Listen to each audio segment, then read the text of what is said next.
Streaming on clickorlando.com, you're watching News 6 at 10 p.m.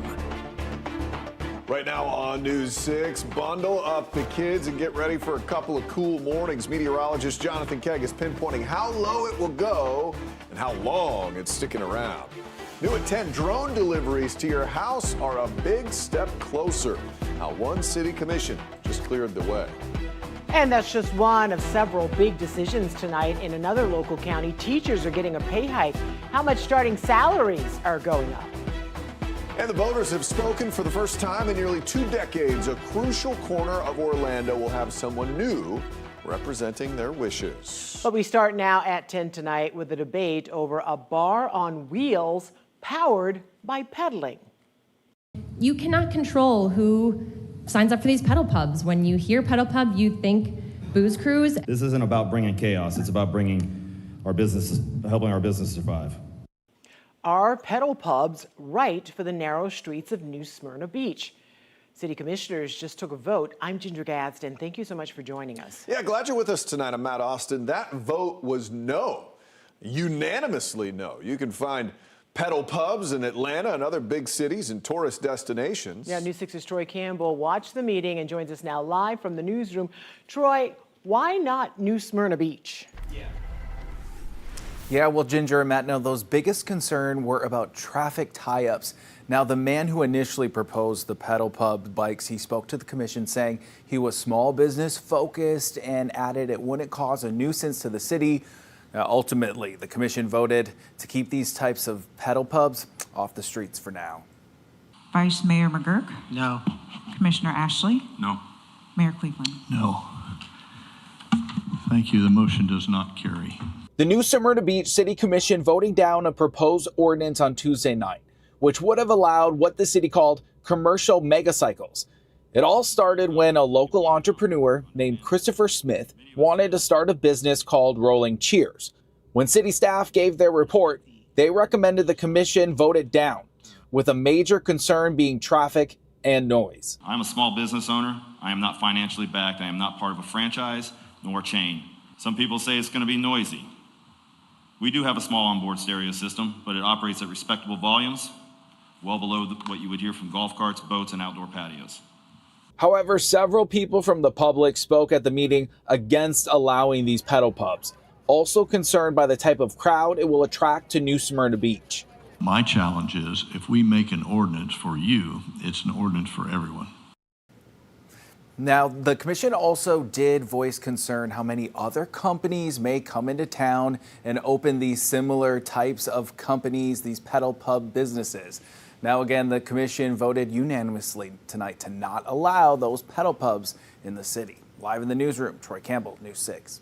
Troy, thank you. Our other top story, the big chill. If you're outside at all today, you know we are in for a cool night. Yeah, no warnings to worry about, but you're going to want to bundle up those kids in the morning. Throw a hoodie on those little things. Let's get you right over to meteorologist Jonathan Kegas. Yeah, we're certainly not talking about anything out of the ordinary either. It's going to be breezy, and that's kind of adding the insult to the injury when it comes to the cold. We're calling it seasonably cool outside, but you see the arrows on the map here off of the Atlantic. It's been gusty along the coast, especially, certainly breezy inland as well. I think tomorrow we try to back that off just a little bit. Our cold front from yesterday, it is way down back towards the Caribbean now, but behind it we have high pressure building in.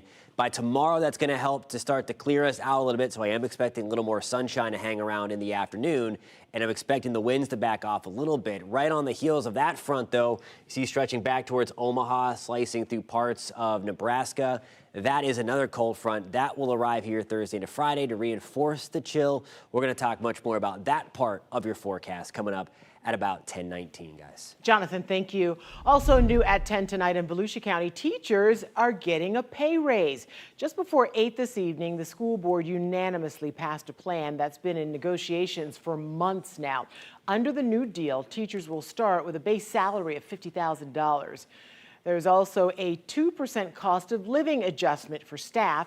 Teachers will also see up to $5,000 extra depending on their time with the district. The agreement runs through the 2027-28 school year. Well, your great value canned goods could soon arrive Buy delivery drone in Claremont tonight. City commissioners gave Walmart its blessing to add delivery drone service. They voted 4-1 to allow a taller than normal fence to hide a shipping container that will act as a drone nest. It's going up in the parking lot of a super Walmart on Johns Lake Road. News 6's Stephanie Rodriguez explains when you might see drones over your home. Claremont City Code only allows a 6-foot fence, and Walmart wants an 8-foot one for better security, specifically for the, quote, first fully operational Walmart drone delivery hub in the state of Florida. It feels like the future, honestly, like straight out of a movie. I asked customers if they'd use drone delivery. It's fine, but me personally, I think I'll just rather go get my own groceries. Reaching customers within 6 miles of the store, Walmart says that this is all about convenience and getting crucial items to people within minutes. Now, some of the most frequently delivered items are eggs, fresh fruit, ice cream, and pet food. And it's all done on your phone through the Wing app, a drone delivery service Walmart uses. And they say it could come to your house in as little as half an hour. What do you think about that? Half an hour? Wow. That is absolutely amazing. I thought it would take like a couple hours, at least it should get everybody in town, going, but let's see if they live up to that. But not everyone thinks it's necessary. I mean, what's wrong with just paying someone to deliver it if you need it delivered? It's just more stuff that they're just taking jobs away from people and they're pushing it as, oh, convenience, convenience, convenience. Stephanie Rodriguez, News 6. Hey, tonight, one crucial corner of Orlando has picked up its first new council member in about 20 years during last month's general election. Only 14 votes separated Mira Tana from Roger Chapin, the two candidates advancing to today's runoff. Well, tonight, Chapin has extended that lead. He defeated Tana by 200 votes. The local businessman had the endorsement of Orlando Mayor Buddy Dyer and Commissioner Robert Stewart. Stewart's retiring after representing District 3 since 2006. It includes College Park, Rosemont, Audubon Park, and Baldwin Park. About 7,500 people turned out between early voting and today's polls. It's about 23% of the people eligible to vote. You can find the unofficial results and break them down by precinct on clickorlando.com. Developing tonight, Florida has carried out its 18th execution of the year, breaking its own record for most people put to death in modern times in just 1 year. Mark Allen Geralds was convicted of the 1989 murder of Tressa Pettibone of Panama City. Investigators say Geralds was a handyman and had done some work at Pettibone's home. Court records show her 8-year-old son found her stabbed to death on the kitchen floor. In 1992, Geralds was convicted multiple charges, including first-degree murder. A 19th execution of the year is set for December 18th. We have some new developments tonight in one of the big national stories. So a student is dead, another critically wounded, both shot on the campus of Kentucky State University right in the middle of final exams. Tonight, police in the city of Frankfort stressed this is not a mass shooting. There's no further threat to life. The suspected shooter is not a student at the historically black university. It's a public university with about 2,200 students. Today's shooting left its president shaken. As a parent, I cannot imagine receiving the call I placed to the parents. Our students need prayers. Kentucky State University needs prayers. Well, we don't know much about the suspect, but they were taken into custody by campus police. Look for breaking details on clickorlando.com. As Orlando has grown in all directions, some on the far southeast are finding city government almost out of reach.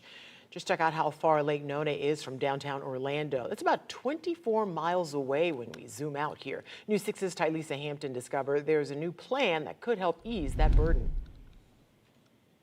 Behind me, you can see where the Southeast Community and Government Center will be. And I spoke with Commissioner Jim Gray. He tells me with this community growing and expanding so much that this center, it will be beneficial because it will have a wide array of services, including those government services, which will make it more convenient for people in this area.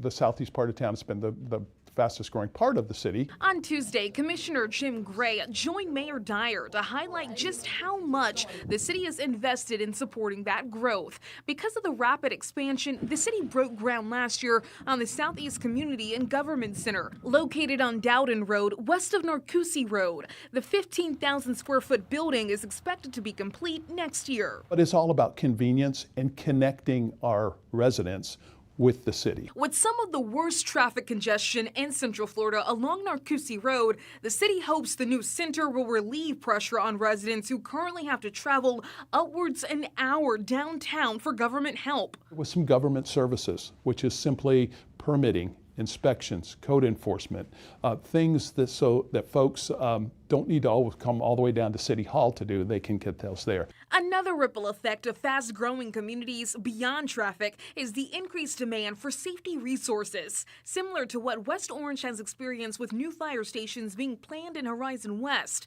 For the Southeast, the new center will also establish a police presence. One of the challenges with growth is traffic, so we wanted to provide better response time, so we felt like we needed a police substation there.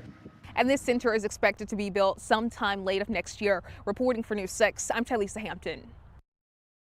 When Seminole County kicked off its new ride-share service, leaders promised a big improvement on Lynx buses. But some neighbors complain about long wait times. Sometime like early in the morning, it might say 60 minutes, but it's just telling me that it probably wait like 30 minutes the longest. Coming up next on News 6, we're following up for you, taking a look at how long the wait is for a ride on Scout. Plus, a new plan to power the port, a plant fueling both mega cruise ships and the rockets of the future. Hear why not everyone's pleased with the plans, though. And a new iDrive attraction that's short on speed but full of awes. What sets Sloth World apart from the competition? You're watching News 6 at 10. We are live on a Tuesday night covering Leesburg, Lockhart, and all of Central Florida. This portion of the news is sponsored by Central Florida Honda Dealers.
Jeanette has 6 stops before you and will be arriving in 90 to 100 minutes. Now on News 6 long wait times, our News 6 team has been testing Seminole County's new transportation service after viewers reached out with some concerns. So tonight we're following up to see if things have improved. Your Seminole County community correspondent, Catherine Silver, takes us along for a ride. By now, you've probably heard the name Scout or seen them on the road. If you've booked a ride, you've probably had to wait. There's a new feature that might help on the Ride Freebie app. It's a wait time planner. We're here at the Sunrail station in Lake Mary. We're going to book a ride to the county headquarters to talk to one of the commissioners there. I'm going to put in the destination. The wait time planner gave me an estimate up to 30 minutes. I went ahead and booked it, and it's even lower. About 4 minutes later, and our ride is here. Hi, how are you?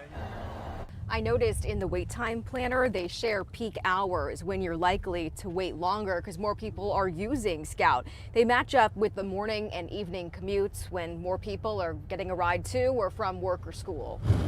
Looking at ridership, there is demand. Scout booked 20,000 rides in its first month, an average of 667 trips a day. But what about wait times?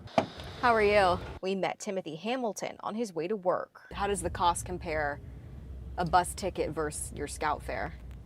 Probably like $1 more. $1 more? Yeah. Is that dollar worth it to you? Yes, because it comes right to in front of my door. How long are you waiting most days? Sometime like early in the morning, it might say 60 minutes, but it's just telling me that it probably wait like 30 minutes the longest. That's not bad. That's not bad. We made it to the county building about 1:07, 30 minutes total. You know, Scout was originally planned to be the replacement for riders who were currently utilizing fixed route buses for links. And what we found is that there was a whole gap of people that have decided, wow, this is something that I can utilize. Is the county ready to scale up? We have new vehicles being purchased, 7 new additional vehicles. More staff is being added. You know, this is not intended to replace Uber or Lyft. This is not a service that you would anticipate someone being to pick you up within 11 or 15 minutes. This is for a rideshare program that calculates where people are and where they need to go together. The county expects those new vehicles will hit the road in about a month. By the time they're ordered, wrapped, and they hire drivers, it's about the same time that most bus routes will be eliminated in January. In Seminole County, I'm Catherine Silver, News 6. Well, there are serious concerns tonight about where an energy company wants to build a new plant to fuel operations at the world's busiest cruise port. The proposed gas plant site isn't at Port Canaveral, though. It's next to one of Merritt Island's largest neighborhoods. Your Merritt Island community correspondent James Barbero spoke to neighbors about it. Would you like to live near a liquefied natural gas plant? Port Canaveral just reclaimed the title as the world's busiest cruise port. And to power all those big ships, the port needs more LNG. However, just like the port is challenged with space for new terminals, it's also challenged with where to put a plant. The port, though, does have some land west of the port. It's here on the Barge Canal in Merritt Island. The controversy, though, is that plant would be across the 528 from hundreds of homes. Vince Cipineri lives on Potomac Drive. Vince, do you think it sounds like a good idea to put a plant just beyond the walls of your neighborhood? It's roughly probably 2,000 feet away from us as the crow flies. So yeah, I am worried about it. If it blows up, I have no idea what's going to happen to us. So yeah, there's a lot of concerns. And one is we don't even know about it yet till you knocked on my door.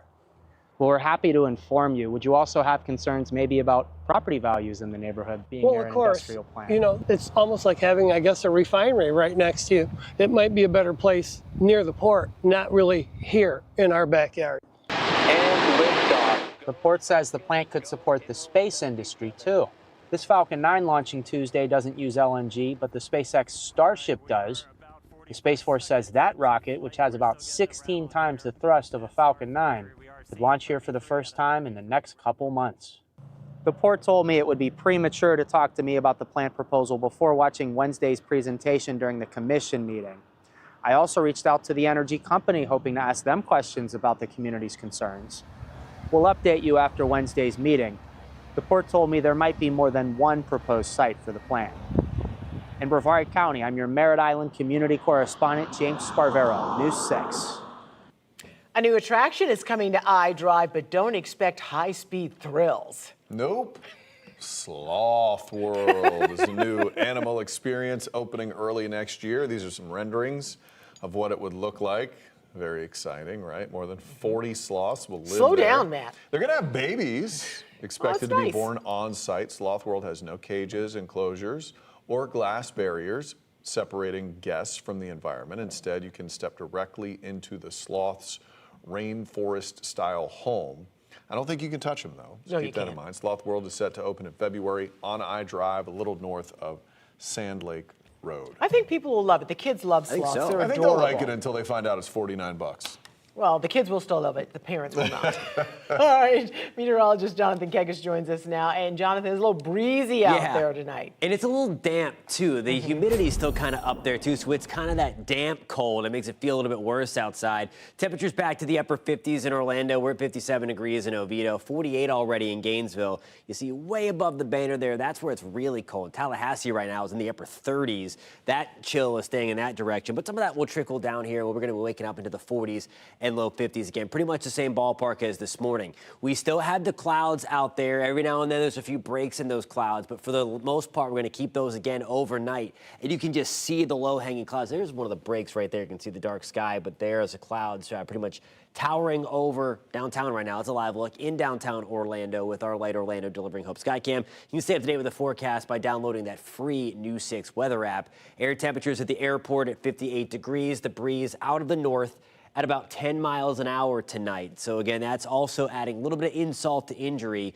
When you wake up tomorrow, we're at 42 in Ocala, so you're going to want the jacket. 43 in Denellen. We're at 51 in Mount Dora, a touch warmer in Kissimmee and Teholapaw. Still, though, with that light breeze, it'll feel on the cooler side if you're walking the dog early or getting ready for work again. You might want the jacket or the hoodie. Rain chances tomorrow at 0%. We'll see a few passing clouds out there. DeLand, we're back to the upper 60s. We're hanging in the low 70s in Orlando. Titusville, good evening. We are at 72 degrees as we continue a gradual warm-up just to fall once again. We're going to fast forward into Friday. This is going to be our next front that's going to start to work its way through. And as it works into our area Thursday into Friday, that's when we get the nice clean sweep and we'll get the sun-filled skies back down the pipeline. Here we go on Thursday. There's the dip in the jet stream associated with some of that cooler air sliding through. Now you're going to notice all the deep dark purple. That's where the core of the cold Arctic air mass is going to stay.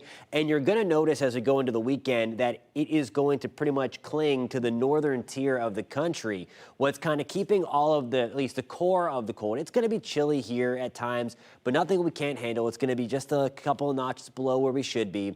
It's that big area of high pressure that works its way and builds back out of the Atlantic and kind of forces everything up. So we're putting that all together in your 7-day forecast. We're in the low to mid 70s Thursday and Friday. There are those chilly starts again, upper 40s for most of us as we get into Friday, and then we start warming things up a little bit anyway into the upcoming weekend. I think that some of the best weather in the country is going to be right here in Central Florida. Saturday and Sunday, we'll start to cool things down a little bit as another front comes through by the early stages of next work week. But break out of the clouds, guys. Gorgeous stretch of weather coming away starting on Thursday. Bring it on, Jonathan. Thank you. Well, it's an impasse over ambulances. Claremont City leaders with a population boom. They say they need faster response time. Currently, Claremont relies on Lake County. But soon, the city could start up ambulance service of its own. Next at 10, Lake County community correspondent Emily McLeod breaks down what's at stake and how much it would cost.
It's been an ongoing discussion for months between Lake County and the city of Claremont, bringing more ambulances into the city. And while both agree lowering response times is a priority, they're at an impasse for figuring out the best way to bring more ambulances into Claremont in order to lower those response times.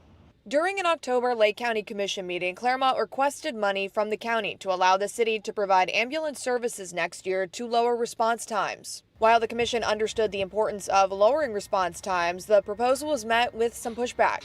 You're working all the numbers from the side of here's where we need to go in order to have our own ambulances, as opposed to shouldn't we be working the numbers? How do we make sure we get those response times where you want them? If we can do that if we continue to work as a county-wide system. Claremont Fire conducted a study to analyze ambulance coverage, with Fire Chief David Ezell saying 6 additional ambulances could lower response times from 17 minutes to 10 minutes. Our goal is to have our first unit on scene inside of 6 minutes and have the ambulance on scene inside of 10 minutes. These are pretty much universally accepted best practices across the industry. And we feel that our community needs that, and we're going to keep moving forward until we're able to achieve it. On Tuesday, Chief Ezell told us the city is looking at options apart from the county in order to get the ambulances it needs. If the county wants to come back and partner, we're open to that. If they're not, then we're going to keep moving forward with becoming an independent agency. According to this November 14th letter to the city of Claremont from Lake County Commissioner Leslie Campione, 2 ambulances are scheduled to go into service in Claremont by April 2026. Campione also outlines her concerns over Claremont separating from the countywide system. The letter states the move would likely not provide cost savings, lower response times, and improve efficiency. Claremont Fire Union President Tom Bennett says if Claremont goes in this direction, it's an opportunity for growth within the department. It's opportunity for us to provide a higher level of service. It's also more work, and we believe that our community is worth that. It's a big ticket item with our community right now. To see Commissioner Campione's full letter and a statement from Lake County, you can head on over to clickorlando.com. For now, reporting in Claremont, I'm your Lake County community correspondent, Emily McLeod, News 6.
Hey, thank you so much for joining us, but be sure to join us for the news on air at 10 o'clock. Have yourself a great night. Yeah, it is. It's 10:30 now almost. Yeah. Okay, yeah. They could go back in time. You can watch this again. DVR, VHS.